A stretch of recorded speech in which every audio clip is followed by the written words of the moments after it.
All right. So this originally I saw from Grums, and this situation kind of took over X for a little bit today. This was wild. So Paul Tassi is accordingly, supposedly thinking that Concord wasn't woke.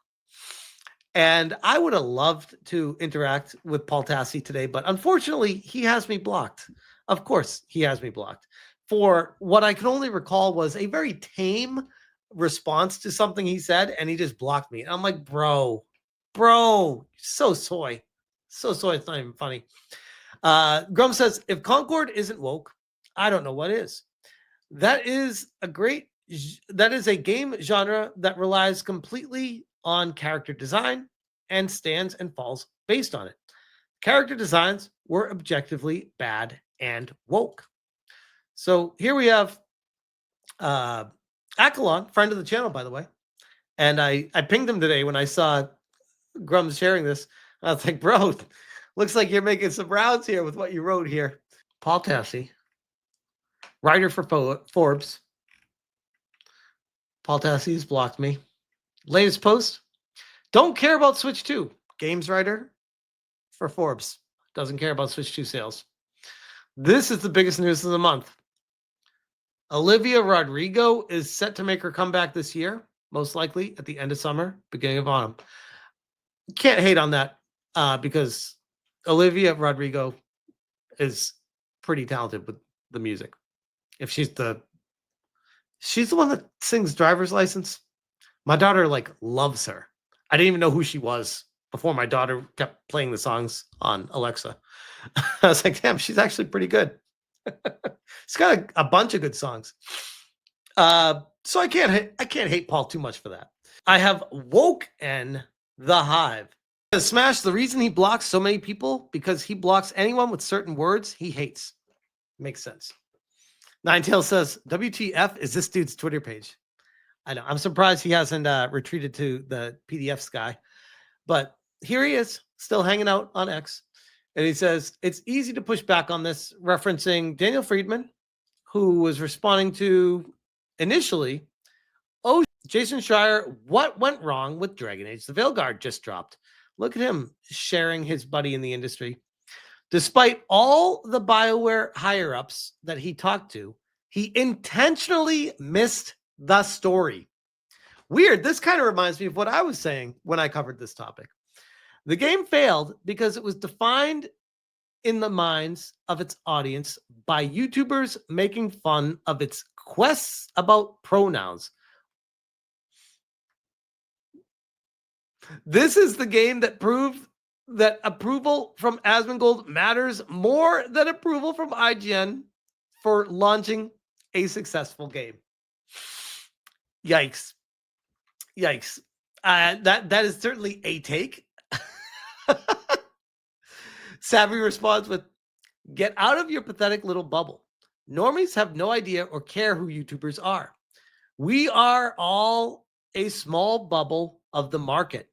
Most people buying games globally don't care who we or Paul or anyone is. Yes, I could not agree more with that, by the way, Savvy. Do we influence certain decisions from people that are really in tune with this? Absolutely we do. Is that the majority of people purchasing? No, I don't think it is. But who knows? I don't believe it is, but you never know. I'm not saying it definitely isn't. I'm just saying I don't believe it is. The game failed because of its complete and utter tone shift and choices the team made. That's it. Which, by the way, perfectly echoes my sentiment for this. It's like a game will live or die based off of the content in the game. And if it's not the tone that you expect the game to be, and it falls flat and pushes ideologies, that's going to turn off the vast majority of people that want to purchase the game. I said, unblock. Please pass along to Paul that I covered this like 6 months ago. But this kind of strikes me as a little bit of rage bait or interaction bait from this Daniel Friedman guy, author of mystery novels. Oh, okay. So Paul says in response to him, it's easy to push back on this, but when the woke debates consume literally an entire online marketing campaign that can in fact be damaging. And yes, Asmongold trashing something does actually matter now, like it or not. Not that you should cater to that, but it's where we are. I strongly disagree with this take. Strongly disagree with this take because he is thinking that Asmongold is directing people what to like and what not to like. Where I would argue Asmongold has a large platform because people relate to him as the everyman, as someone who is a dude you could sit down and just have a conversation with, shoot the shit with, and feel like you guys are vibing. And he represents how you feel about stuff. And if he's going to play a game and say, yeah, that's shit, it's like, yeah, if it resonates with him, it's probably going to resonate with you the same way. He's not directing a conversation, telling people how to feel. He's telling people how he feels. And people are saying, oh, I would probably feel the same way. Which is a big distinction from what Paul's trying to say here. He's trying to say, like, Asmongold is going out of his way to direct people a certain way. It's like, no, he's just representing what gamers feel. That's the difference. It's a huge difference, too. Friend of the channel, Akalon says, Paul, have you ever considered when quite clearly the majority of gamers reject these woke games, as seen in the failures of each and every one of these games, that perhaps you may be the one on the wrong side of this? Very fair question. Just ask yourself, by the way, this is how I got blocked. It was something like this. Just ask yourself that one question and then genuinely, critically examine your own stance and side. Could not be more fair and based. I love Akalon. This guy's awesome. It is not a clear majority. It is a loud minority.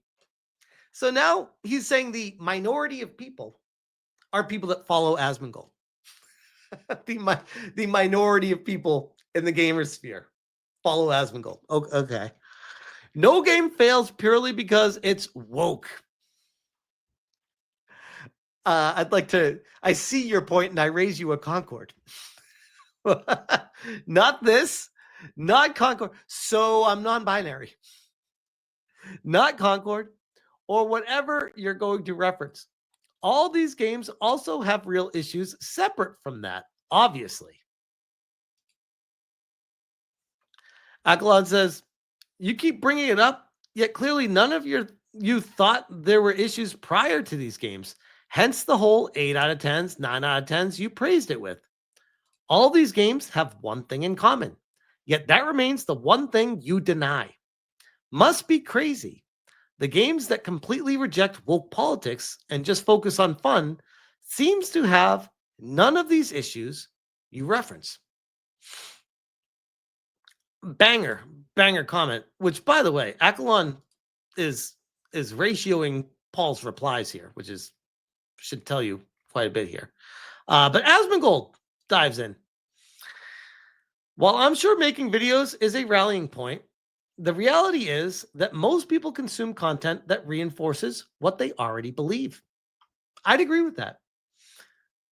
There are people who adamantly defend woke games, but no one watches them because those ideas and viewpoints are inherently unpopular. Which you can see, I already bookmarked this. What a banger reply. Paul Tassi, the term influencer exists for a reason. People like you or Rogan or whoever also shape views on topics, not just act as a mirror. Paul, ask yourself why you consider Asmongold an influencer, but not you. You write for Forbes. At one time, Forbes was a very respected, well thought of magazine that a lot of people went to for the financial world and respected it and believed what the opinions were as something that was interesting and truthful and honest and a based opinion that they could trust. You are now pointing fingers at other people, Rogan, Asmongold, and it kind of comes across as a little bit jealous that these people have influence, and you're almost admitting that you don't. And again, like Akalon said, step back from all this, Paul, and ask yourself why that is. Why do people gravitate towards Asmongold or Rogan over you? Is it because that people are just idiots and they just gravitate towards the lowest common denominator, and Asmongold and Rogan are just really good at gathering idiots?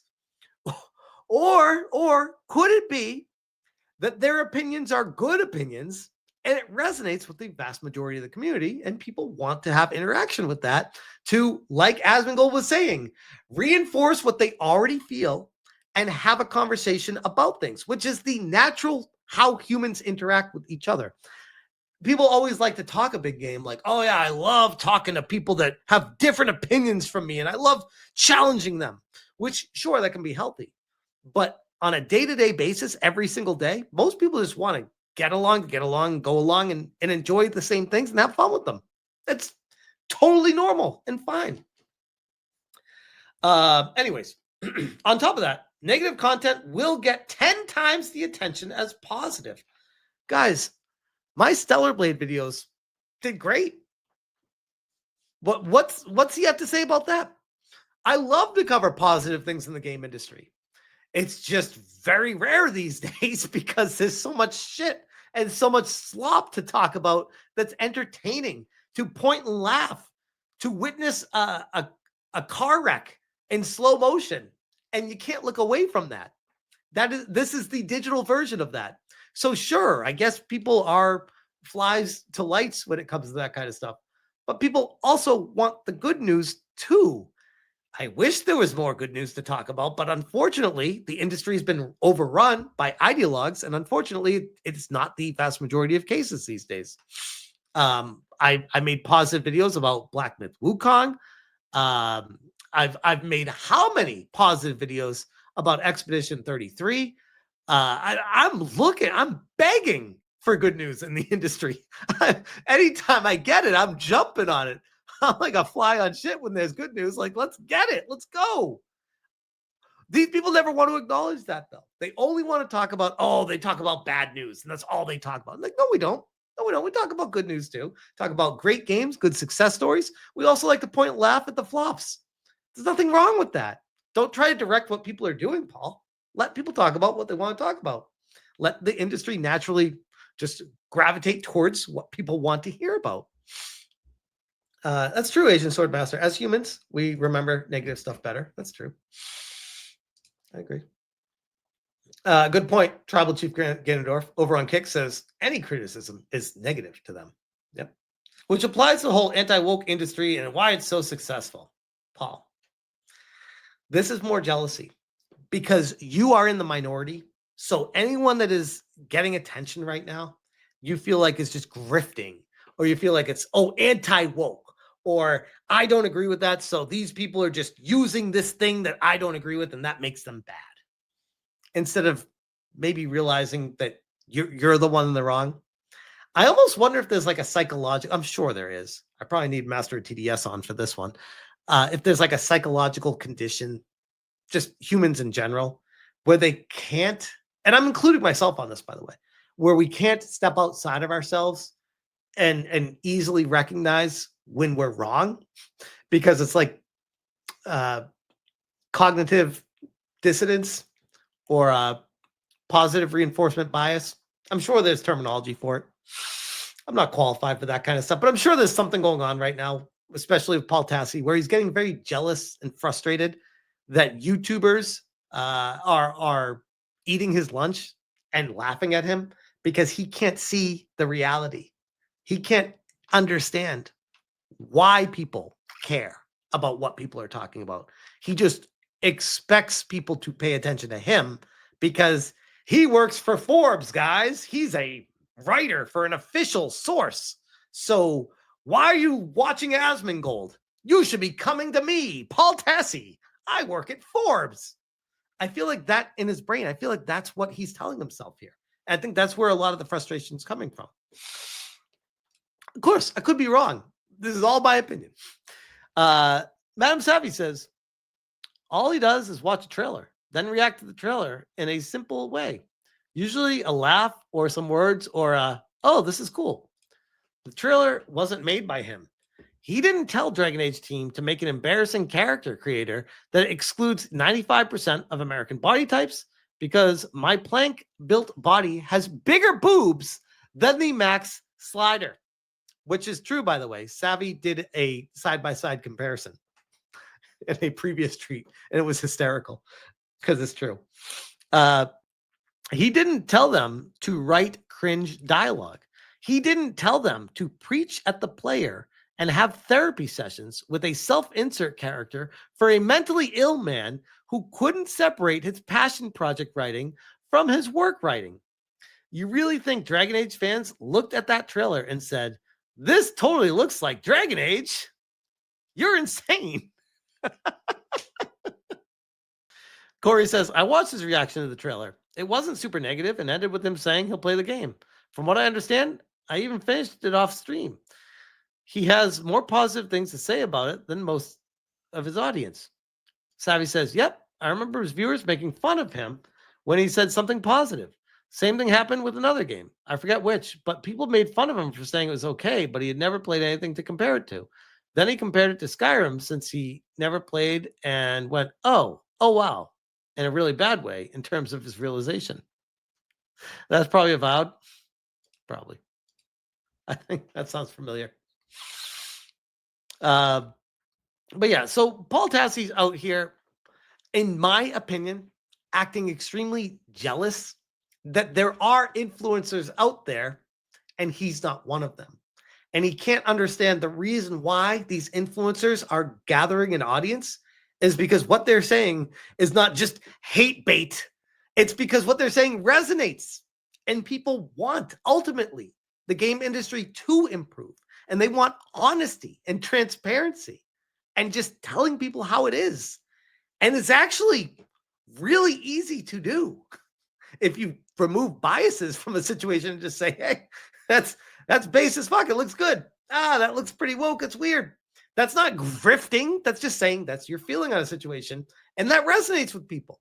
Just because Paul is, and I agree with Akalon on this and Savvy as well, he is in the minority and he's looking over at the majority saying that we're the minority as like, no, Paul, we're not.